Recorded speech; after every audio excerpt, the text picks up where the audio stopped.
Nuestro tema de exposición es base de datos columnares. El equipo está integrado por Cruz, Plácido, David Orlando, Herrera Maldonado Alberto Emanuel y Ortega Flores Regina. ¿Qué son? Son un sistema de gestión de base de datos que almacena los datos en columnas en lugar de filas. El objetivo es escribir y leer datos de manera eficiente desde y hacia el almacenamiento en disco duro para obtener una consulta eficaz. El término se introdujo en 1970.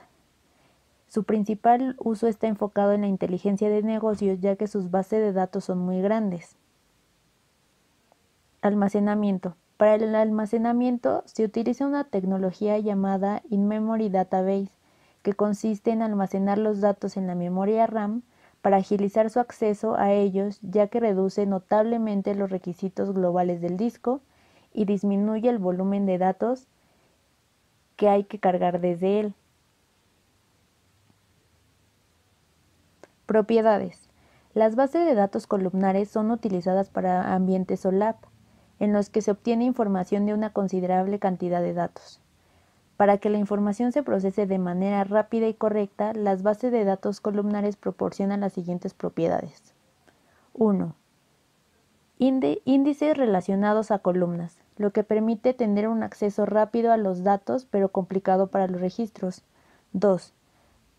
Comprensión de los datos, esto para no desperdiciar espacio en disco y guardar la mayor cantidad de datos. 3. Operaciones sobre columnas de datos más rápido, ya que no se tiene que realizar demasiadas operaciones en disco. 4. Esta herramienta es independiente del modelado que se utilice para generar una base de datos. Características. 1. Tiempo de carga. Los tiempos de carga son menores en comparación de las bases de datos relacionales. Esto se debe a que las bases de datos columnares pueden asignar hilos de ejecución concurrentes para atender la carga de cada columna. 2. Carga incremental. Una vez que un conjunto inicial de datos se ha cargado, se puede ir haciendo cargas incrementales sin tener que reconstruir o hacer recargas completas de los datos. 3. Comprensión de datos. La comprensión y descomprensión de los datos tiene un impacto mínimo en las operaciones de escritura y lectura, ya que no utiliza algoritmos. 4. Limitaciones estructurales. El mismo diseño aplica tanto para una base relacional como para una base de datos columnar. 5. Rendimiento. Por lo general, estos sistemas superan a los sistemas de relaciones en casi todas las circunstancias. Las principales características son las siguientes. 1. Acceso rápido a los datos, ya que se guardan físicamente de manera continua. 2. Leer solo los valores de columnas necesarias para el procesamiento de una consulta determinada, por lo cual la base de datos columnares tienen una mayor eficiencia en entornos de almacenes. 3. Se comprime la información asignable de cada columna con el fin de mejorar el procesamiento desde el ancho de banda. 4. Cambios en el esquema tienen el menor impacto y por lo tanto el coste de realizarlos es menor. Las desventajas. 1. No orientado a transacciones. Este es el factor más débil que esta tecnología tiene. El hecho de tener los datos guardados columna a columna nos permite retornar las filas más rápidamente, pero al insertar, actualizar o borrar un registro, se deberá hacer en más de una ubicación. Por esto, este tipo de base de datos no se recomienda para un sistema de tipo OLTP. 2.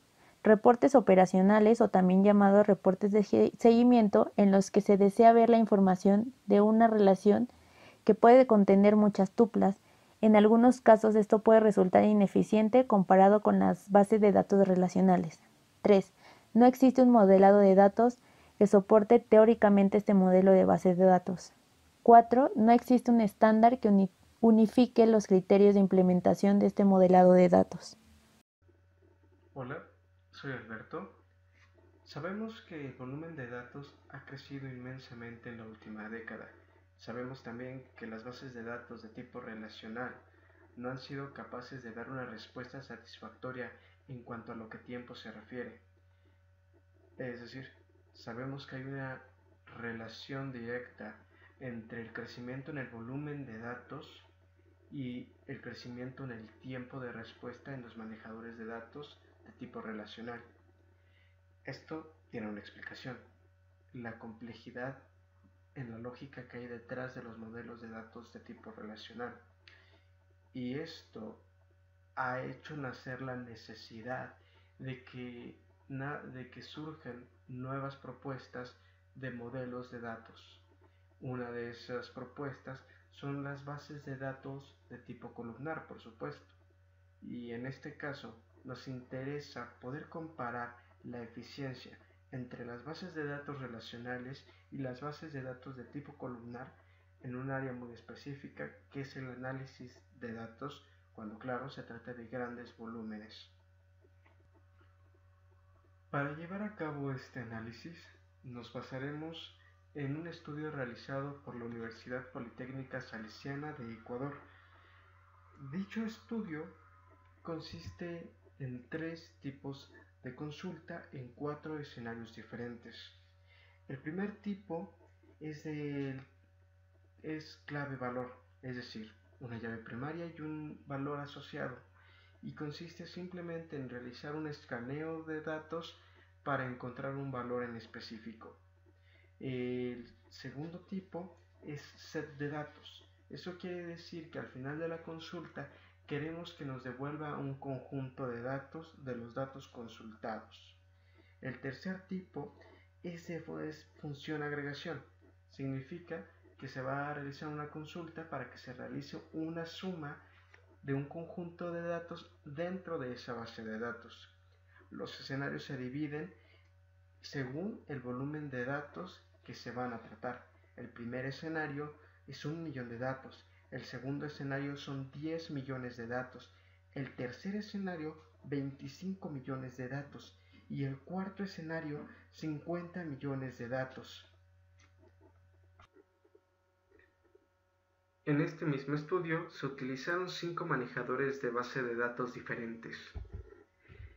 2 de ellos eran de tipo relacional y 3 de tipo columnar.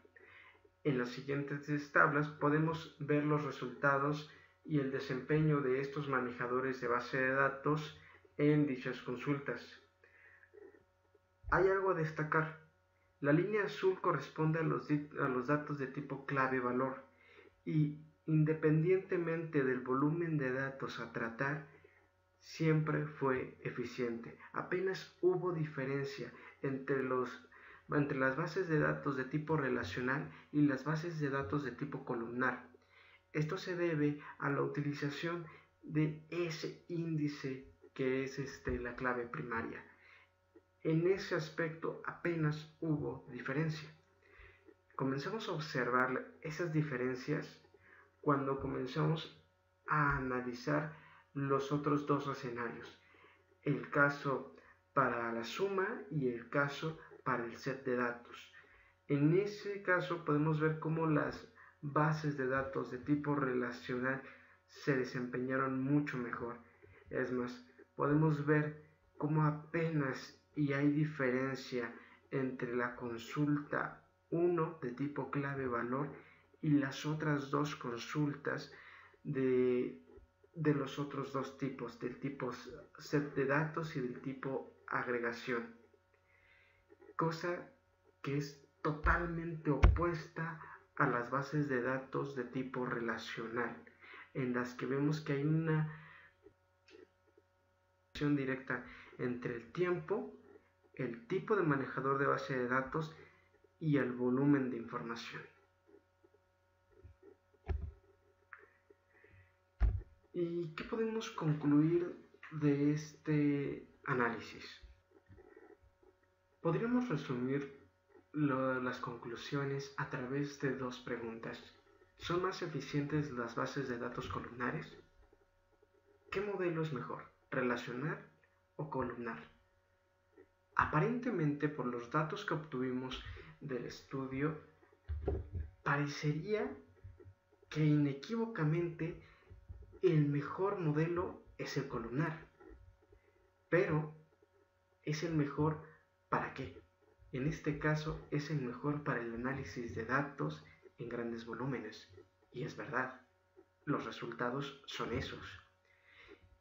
Pero, ¿podemos decir que es mejor el columnar que el relacional? La respuesta es, de nuevo, ¿para qué? Y para esto hay que aclarar una diferencia entre uno y el otro. El paradigma. En el caso del modelo relacional, sirve a un paradigma conocido como ACID.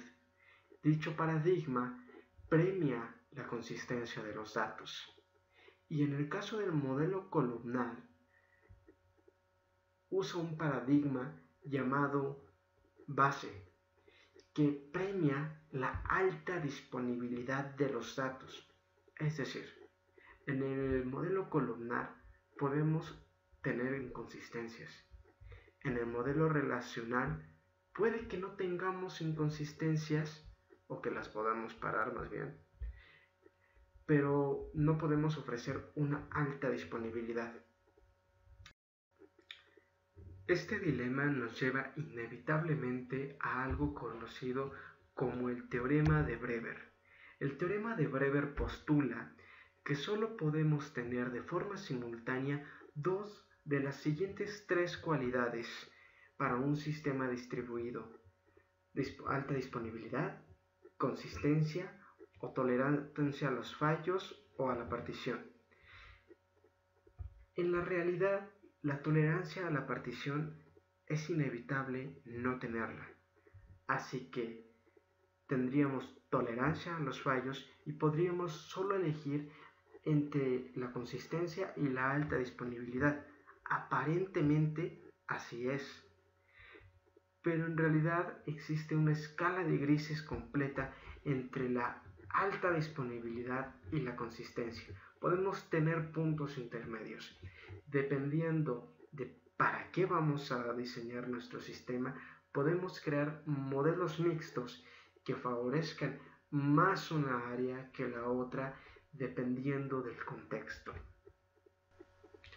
Ahora que hemos analizado qué es una base de datos columnar, ahora que la hemos comparado, que hemos visto sus pros y sus contras, toca la implementación.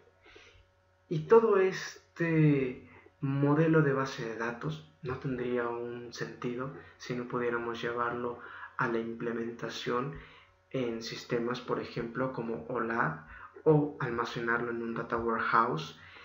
Y este proceso nos lo va a explicar el compañero David. Buenas tardes, me llamo David Orlando Cruz Plácido y voy a explicarles lo que es un sistema OLAP y cómo este conecta con una base de datos columnar. Un sistema OLAP es una proyección multidimensional redundante de una relación. Una base de datos multidimensional considera cada atributo de datos tal como producto, región geográfica de ventas y periodo de tiempo, como una dimensión separada. La forma más usada para representar un sistema OLAP son los cubos OLAP. Proporciona la velocidad y flexibilidad necesaria para realizar consultas complejas desde diferentes perspectivas.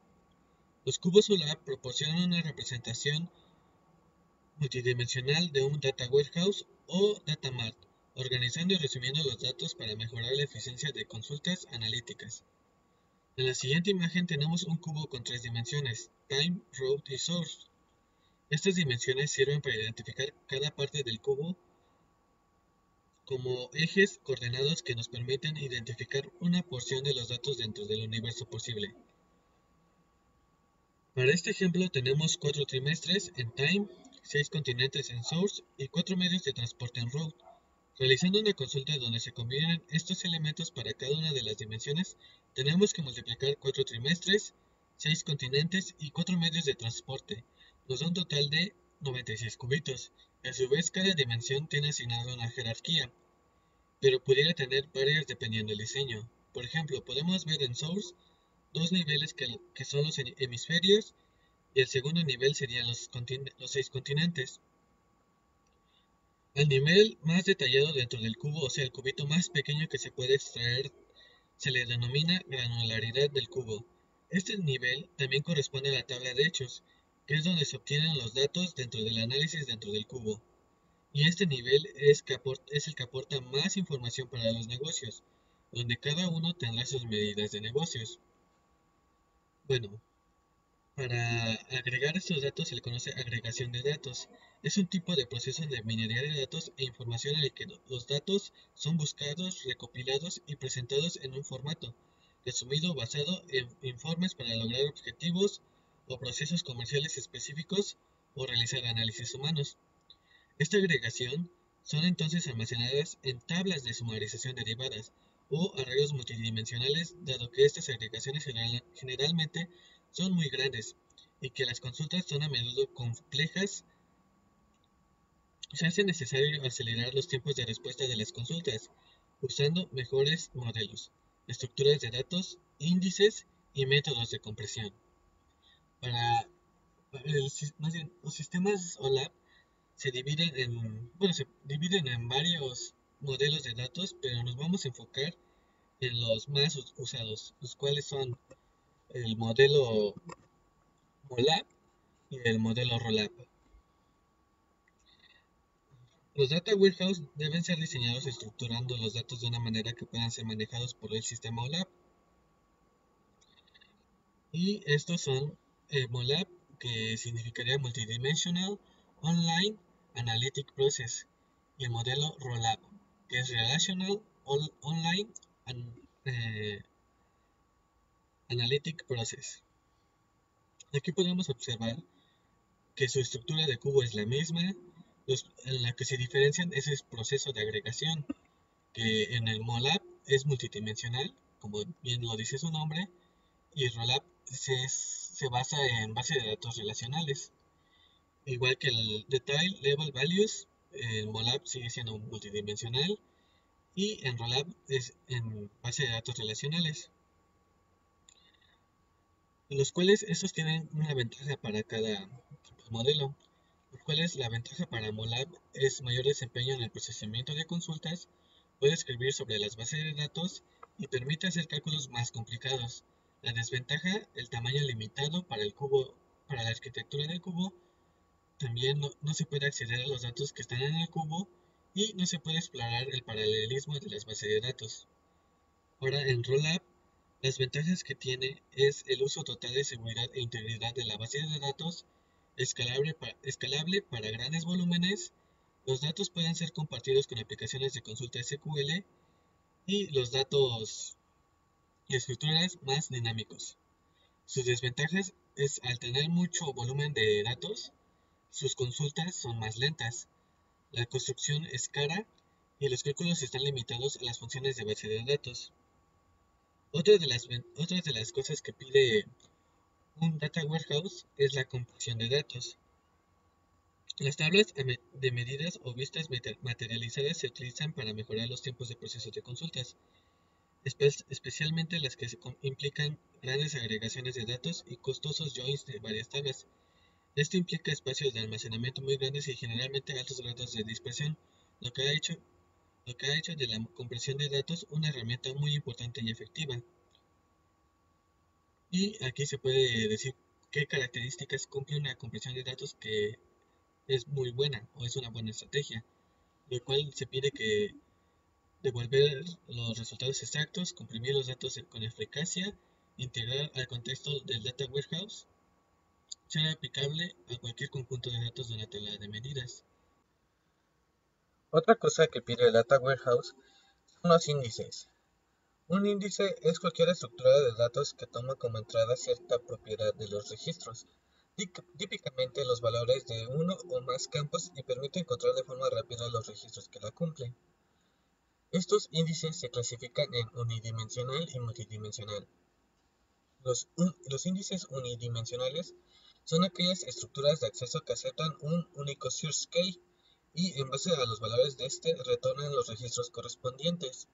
Y los índices multidimensionales son aquellas estructuras de acceso que aceptan más de un source key y en base a los valores de estos retornan los registros correspondientes.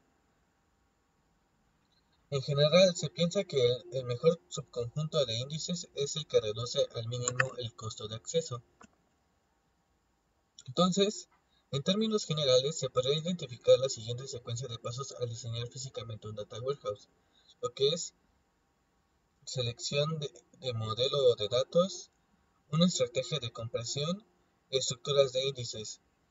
Estos son unos de los pasos que abordamos anteriormente, en los cuales nos enfocamos para poder relacionar, porque la base de datos columnar son una buena opción para la creación de un data warehouse en el modelo de datos relacional.